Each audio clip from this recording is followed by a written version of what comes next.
ଧକ୍କାରେ ବାଟୋଇ ମୃତ। ଗ୍ରାମବାସୀଙ୍କ ଦ୍ୱାରା ରାସ୍ତା ରୋକ। ସବୁଠାରୁ ବଡ଼ ଘଟଣା ଲକ୍ଷ୍ମୀ ବୋଷ ଧକ୍କାରେ ଜଣେ ବାଟୋଇ ମୃତ, ଗ୍ରାମବାସୀଙ୍କ ଦ୍ୱାରା ରାସ୍ତା ରୋକ। ଏପରି ଘଟଣା ଦେଖିବାକୁ ମିଳିଛି ଧରାକୋଟ ବ୍ଲକ ମଛାକୋଟ ଘାଇ ଛକ ନିକଟରେ।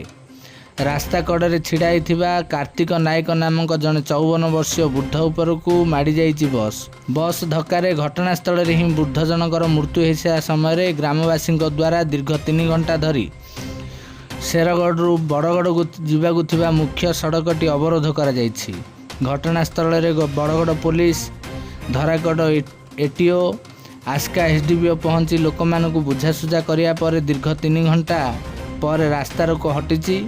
ଶବକୁ ଜବତ କରି ପୋଲିସ ବ୍ୟବଚ୍ଛେଦ ପାଇଁ ପଠାଇବା ସହିତ ଘର ଲୋକଙ୍କ ସହିତ ବୁଝାସୁଝା କରିବା ପରେ ରାସ୍ତାରୋକ ହଟିଥିବା ସୂଚନା ମିଳିଛି। ସବୁଠାରୁ ବଡ଼ ଘଟଣା ଲକ୍ଷ୍ମୀ ବସ୍ ଧକ୍କାରେ ଜଣେ ବାଟୋଇ ମୃତ ବାଟୋଇ ଜଣକ ହେଲେ ଗମ୍ଭାରୀଗୁଡ଼ା ଗ୍ରାମର 54 ବର୍ଷୀୟ କାର୍ତ୍ତିକ ନାୟକ। ସେ କୌଣସି କାରଣବଶତଃ ନିଜ ଘରକୁ ଯାଉଥିବା ସମୟରେ ଏଭଳିଆ ଦୁର୍ଘଟଣା ଘଟିଥିବା ସୂଚନା।